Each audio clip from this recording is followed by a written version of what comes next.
بڑے افسوس کے ساتھ کہنا پڑ رہا ہے کہ اس حادثے نے اور اس واقعے نے ساری امت مسلمہ کو شرمسار کیا۔ ساری امت مسلمہ اور مذہب اسلام کے ماننے والے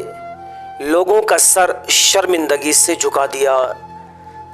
واقعی بڑے احساس کے ساتھ، بڑے افسوس کے ساتھ یہ کہنا پڑ رہا ہے کہ ابھی ایک آدھ دن پہلے مظفر نگر کے کسی ہوٹل میں، کسی کیفے میں ابھی جو حادثہ پیش آیا ہے، 30-40 مسلمان کی لڑکیاں برقع پہنے ہوئے اور ان کے ساتھ میں غیر مسلم لڑکے بہت ہی واہیات اور ناقابل بیان حالت میں ملے ہیں، اور اسی کیفے کے اندر سے، اسی ہوٹل میں سے کچھ ایسی عجیب اور واہیات اور ایسی چیزیں کہ جن کو بتایا نہیں جا سکتا، جن کو الفاظ میں بیان نہیں کیا جا سکتا۔ پولیس نے کسی کے بتانے پر اس ہوٹل میں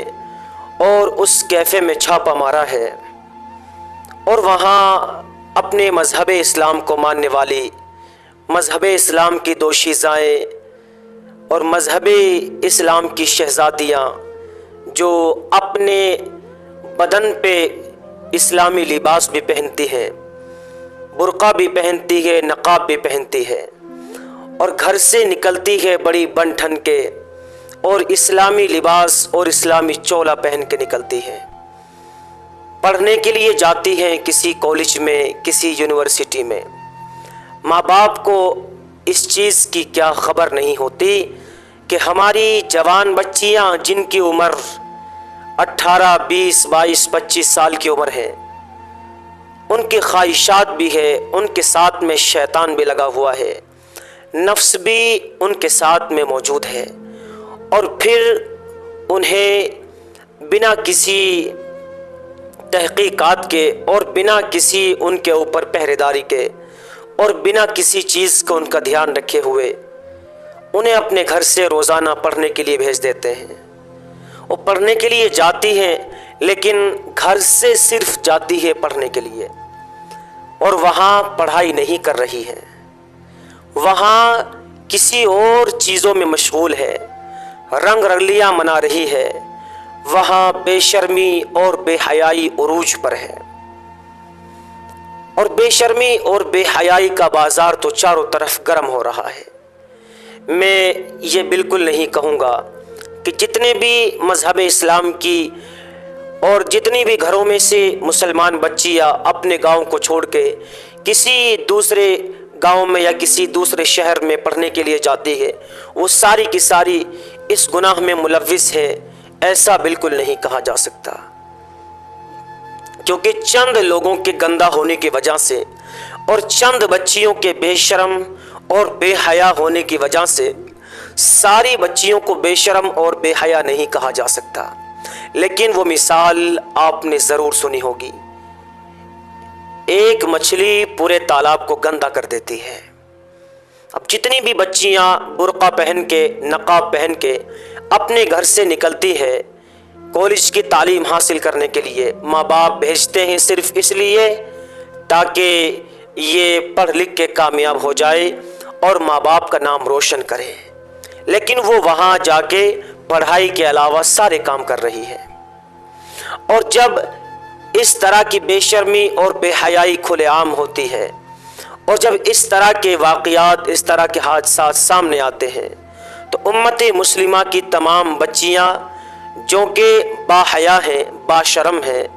اور جن کے اندر شرم لحاظ بھی ہے، جن کے اندر حیا بھی ہے، جو اپنے ماں باپ کی عزت کا بھی پورا خیال رکھتی ہیں، جو اپنے محلے والوں کی، اپنے پڑوسیوں کی عزتوں کا بھی پورا خیال رکھتی ہیں، تو وہ بھی شرم سے چور چور ہو جاتی ہیں، وہ بھی کہیں جانے کے لائق نہیں رہتی، نہ جانے کیا کیا کہا جا رہا ہے۔ اور آپ تو جانتے ہی ہیں کہ مذہب اسلام کو بدنام کرنے کے لیے جتنی کوششیں ہو رہی ہیں اور جتنی کوششیں ہونی چاہیے،